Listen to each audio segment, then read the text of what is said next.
দেশে আসছিলাম 4 বছর পর, তাও আবার আব্বু আম্মুর সাথে। ভিন্ন রকম একটা আনন্দ কাজ করছিল মনে। আবার বাপ্পিকে একা রেখে যাচ্ছি, এটার জন্য ছিল আরেক রকম মন খারাপ।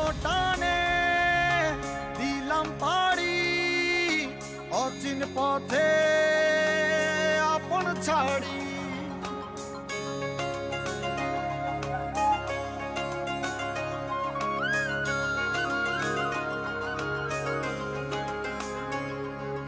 স্বপ্ন টানে দিলাম পাড়ি অচিন পথে আপন ছাড়ি পেছন ফেলে। আমাদের ফ্লাইট ছিল ভোরবেলা। ঘন কুয়াশা পেরিয়ে প্লেন ছুটে চলবে সিঙ্গাপুরের উদ্দেশ্যে।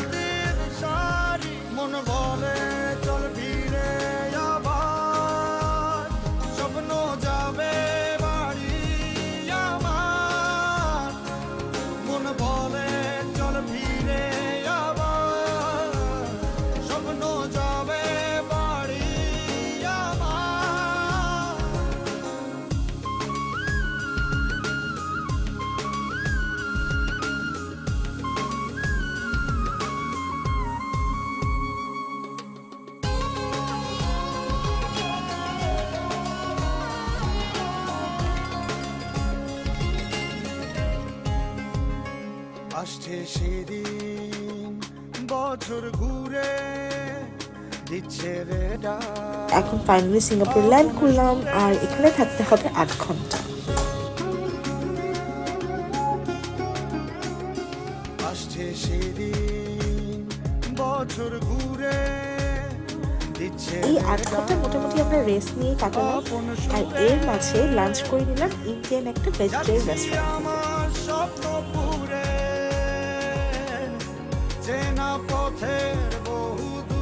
আবার এখন প্লেন যাত্রা করার পালা, বাট এবারে উদ্দেশ্যে ঢাকা। কতদিন পর আমার দেশে যাচ্ছি, আমার শহর ঢাকায় যাচ্ছি, মানে এটা ভেবেই আমার খুবই আনন্দ লাগছিল। 3.5 ঘন্টা ফ্লাইট শেষে যখন ল্যান্ড করছিলাম, ফিল করতে পারছিলাম যে আসলেই আমার প্রাণের শহর ঢাকা চলে আসছি। এটা যে কীরকম একটা ফিলিংস, যারা এত বছর পরে দেশে যায় তারাই বুঝতে পারে। আর আমার ছোট্ট ভাইটাকেও সামনাসামনি দেখতে পারবো এতগুলো বছর পর। বাসায় ঢুকে আমার ভাইটার সুন্দর কিছু সারপ্রাইজেস পেলাম। সাথে আম্মু সবগুলো পাখি এমনভাবে হইচই করছিল যেন ওরাও আমাকে দেখে খুবই খুশি। তোমরা দেখে আমাকে গান গেয়ে শোনাচ্ছ।